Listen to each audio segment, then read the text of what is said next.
is the activity of shifting or exchange. It is taking what is on me and putting it on God. You missed that. It is taking what's in my hand and putting it in God. It is an exchange of every burden, every temptation, every trial. I take it out of my hand. But, all right, I see. So watch this. So I'm finished. You heard me tell the story before. I can't help it. I'm sorry if I repeat. You may hear it again. When I was in high school, Brother Piper, I was track and field. Played football and ran track and field. Track and field was my natural sport. I was a jumper, but then I was a sprinter to some extent. I wasn't ever the fastest person on the team. I was already, if it was a relay team of 4 people, I was the 4th fastest one. I was faster than the 5th person, but I wasn't faster than the first 3. So what my coach did, Tracy said to me, he said, "But Jackson, I believe that you have the intelligence necessary to run on the relay and enough speed not to lose it." He said, "So what we need you to do is run the 3rd leg.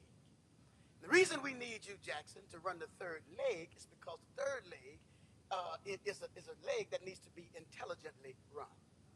For 2 reasons." He said, because what we do at our school, the strategy is we put our fastest 2 runners on the straightaway. And we try to put our smartest 2 runners in the curve. Now, for those of you who are not physics majors, let me just say this. You put your smartest 2 runners on the curve because of what's called centripetal force. Centripetal force is that force that when you're running around a curve will pull you to the inside. And so he says that we need our smart runners to run. You ain't got to be smart to run straight. He said we're going to put our 2 fastest and what may be seeming like our dumbest, but our 2 fastest horses on the straight lane, and they just run straight, right?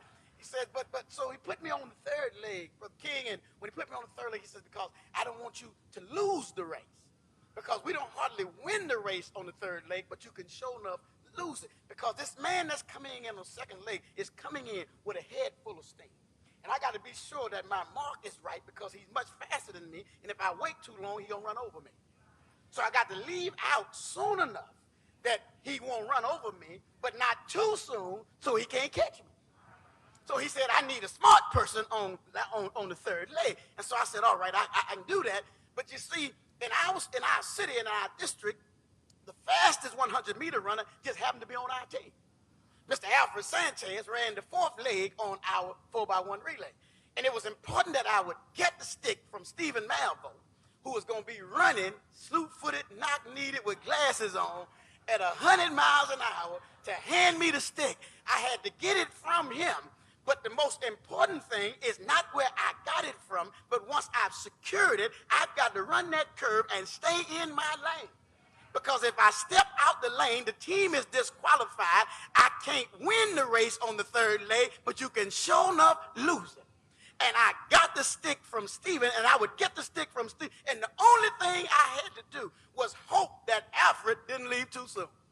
Because if Alfred left too soon, there's no way in the world I could catch Alfred on the straightaway. So we practiced putting our marks real close, and he knows that I wasn't fast enough to catch him, so you're going to have to stay until I get close, and when I get close to you, take off.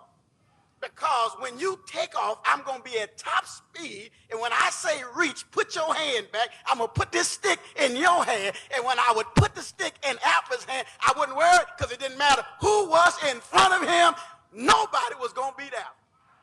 If we could just make the exchange, what I did when I made the exchange, I would give him that, and I was still running because of my momentum, but halfway down, I would stop running and start jumping.